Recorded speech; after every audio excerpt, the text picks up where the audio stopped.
Welcome you all to the Kavi's Magic World. Kavi's Magic World lo Kavita Ma'am's English Classroom series ki స్వాగతం సుస్వాగతం. Yes, already 6th to 10th lessons na YouTube channel lo unnayi, but this time I am seriously focusing on spoken English series. So చాలా మందికి English లో మాట్లాడడం అనేది ఒక పెద్ద dream కదా, కళ. బట్ మరి ఎందుకు ఆ డ్రీమ్ ని achieve చేసుకోలేకపోతుంటారు? So many excuses. I am from Telugu medium background. My parents are not well educated. I am from the rural background. అమ్మో గ్రామర్ అంటే నాకు భయం, నేను నేర్చుకోలేకపోయాను. ఇలా చాలా ఎక్స్క్యూజెస్ ఉంటాయి మనందరికి.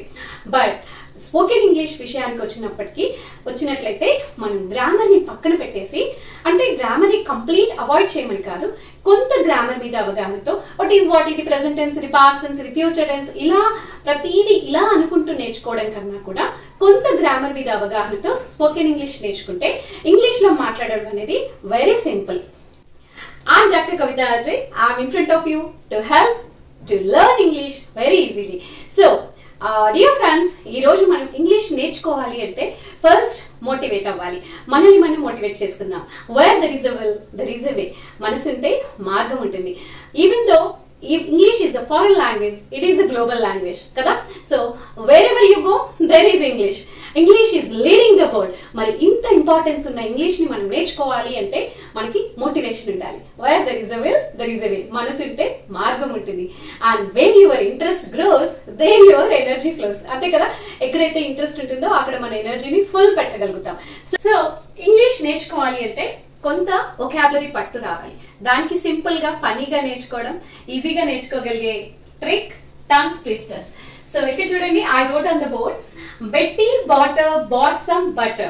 Betty bought some butter. Betty bought some butter. Betty bought some butter. And she sells seashells by the seashore.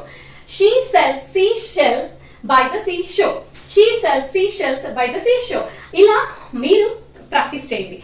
So that మీకు కొంత నోరు తిరగడం అలవాటు అయిపోతూ ఉంటుంది.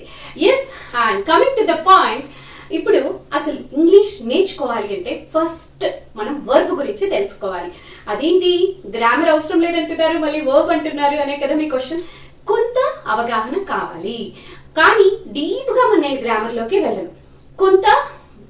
కొన్ని విషయాల గురించి తెలుసుకుంటూ ఉంటుంటే మనకి అది ఈజీ అవుతుంటుంది. ఎంటైర్ గ్రామర్ కానీ ఎంటైర్ స్పోకెన్ ఇంగ్లీష్ కానీ మొత్తం డిపెండ్ అయ్యేది ఈ వర్బ్ పైనే. అంటే ఇక్కడ V1, V2, V3 and V4 ఈ వర్బ్ ఫార్మ్స్ పైన, వర్బ్ కాంజుగేషన్ అంటాం, దీనిపైనే మన ఇంగ్లీష్ డిపెండ్ అయి ఉంటుంది. అంటే వర్బ్ కి ఎంత ఇంపార్టెన్స్ ఉందో అర్థమైంది కదా.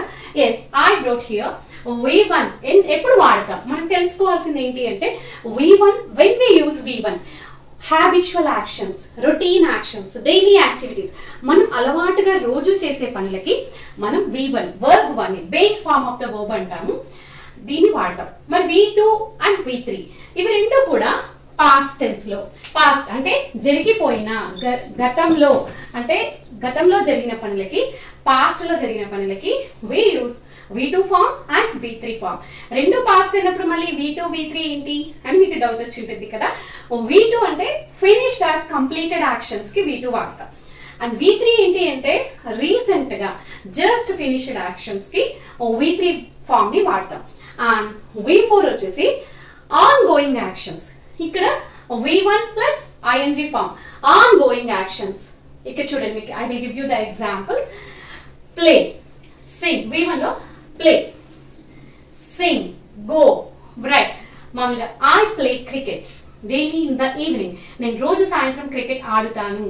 I drink coffee, I drink milk. They play chess in the evening. They sing a song.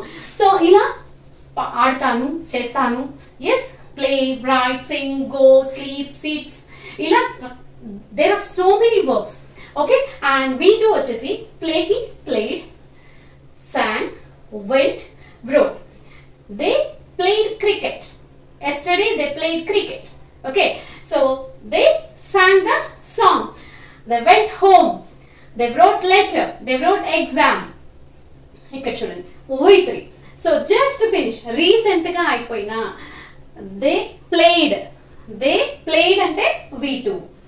they have played, మళ్ళీ అది సపరేట్, మళ్ళీ హెల్పింగ్ వర్బ్స్ అదంతా కూడా మళ్ళీ డీటెయిల్ గా చూద్దాం. మీరు జస్ట్ ఇక్కడ చూడండి, ఆడాను, రీసెంట్ గా ఆడాను, ఈ మధ్య ఆడాను, ఈ మధ్య పాడింది, ఈ మధ్య వెళ్ళారు వాళ్ళు, ఈ మధ్య ఎగ్జామ్ ఫినిష్ చేశారు.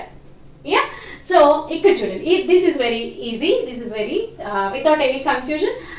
They are playing cricket, they are singing the song. ఇంకా మళ్ళీ మీరు హెల్పింగ్ వర్బ్స్ అవన్నీ డీటెయిల్ గా చూద్దాము. సో జస్ట్ మీరు playing, singing, going, writing, sleeping, ఇలా మనం మెయిన్ V1 కి ING ఫామ్ ని యాడ్ చేస్తాం. మళ్ళీ ఒకసారి చూడండి, V1 రొటీన్ యాక్షన్స్ కి, హ్యాబిచువల్ యాక్షన్స్ కి, డైలీ యాక్టివిటీస్ కి వర్బ్ 1 ని యూజ్ చేస్తాం. And V2 just finish, sorry V2 finished actions or completed actions కి V2 ని యూజ్ చేస్తాం. V3 వచ్చేసి just finish or recently finished or recently completed actions కి V3 యూజ్ చేస్తాం. And where V4 on going actions, playing, singing, running, eating, drinking, writing, ఇలా on going actions కి V4 use చేస్తాం. ఇప్పటివరకు clear కదా? Yes. మరి ఇప్పుడు మనం వర్బ్స్ గురించి నేర్చుకున్నాం, వర్బ్స్ యొక్క ఇంపార్టెన్స్ గురించి నేర్చుకున్నాం. స్పోకెన్ ఇంగ్లీష్ లో వర్బ్స్ కి చాలా ఇంపార్టెన్స్ ఉంది అన్న విషయం అర్థమైంది కదా? మరి ఇప్పుడు నేర్చుకున్న వర్బ్స్ ని మనం ఒక ఫార్ములాలో అప్లై చేయాలి. అదేంటి అంటున్నారా? ఎస్, ఈ ఫార్ములా కనుక మీరు నేర్చుకున్నట్లయితే ఇంగ్లీష్ మాట్లాడడం చాలా ఈజీ అయిపోతుంది. మనం నేర్చుకున్న వర్బ్స్ ని ఒక ఫార్ములాలో మనం అప్లై చేస్తే మనం సెంటెన్సెస్ మాట్లాడగలుగుతాం, రాయగలుగుతాం. సో ఇక్కడ చూడండి, so this is the wonderful formula.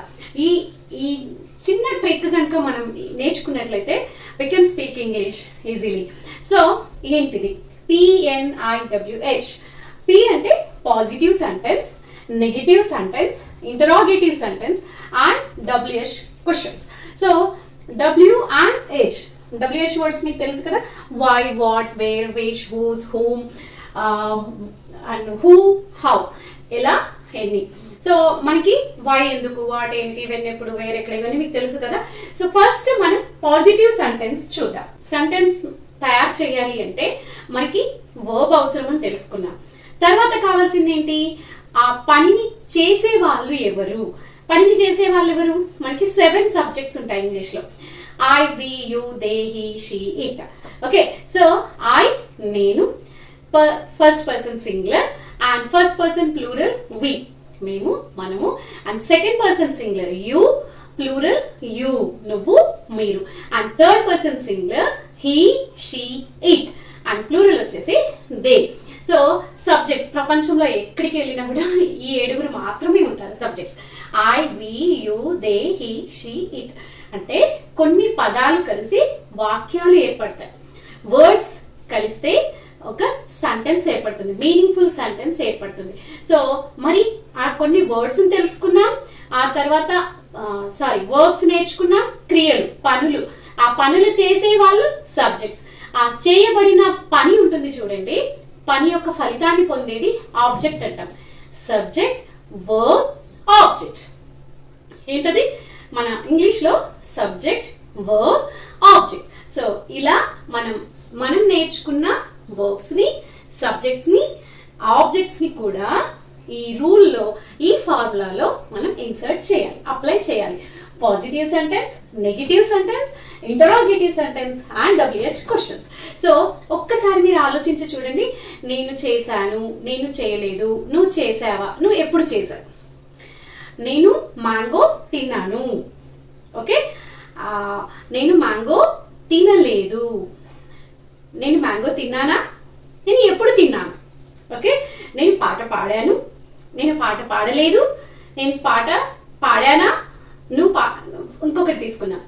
అతను పాట పాడాడు, అతను క్రికెట్ ఆడాడు, అతను క్రికెట్ ఆడలేదు, అతను క్రికెట్ ఆడాడా, అతను ఎక్కడ, ఎప్పుడు, ఎలా ఆడాడు. సో ఇలా మనం మాట్లాడే లాంగ్వేజ్ ని తీసుకున్నట్లయితే కంప్లీట్ ఈ 4 సెంటెన్సెస్ లోనే ఉంటుంది. Positive, either it is positive, negative, interrogative, or WH question. So ఈ ఫార్ములా కనుక నేర్చుకున్నట్లయితే ఈ 4 టైప్స్ ఆఫ్ సెంటెన్సెస్ మనం ఇక్కడ అంటే positive, negative, interrogative and WH questions నేర్చుకున్నట్లయితే మనకు చాలా వరకు ఇంగ్లీష్ వచ్చేసినట్లే. సో నెక్స్ట్ క్లాస్ లో నేను పాస్ట్ టెన్స్ తీసుకొని, అంటే గతంలో అయిపోయిన పనిని తీసుకొని ఈ 4 సెంటెన్సెస్ ఎలా ఫ్రేమ్ చేయాలో నేర్చుకుందాం.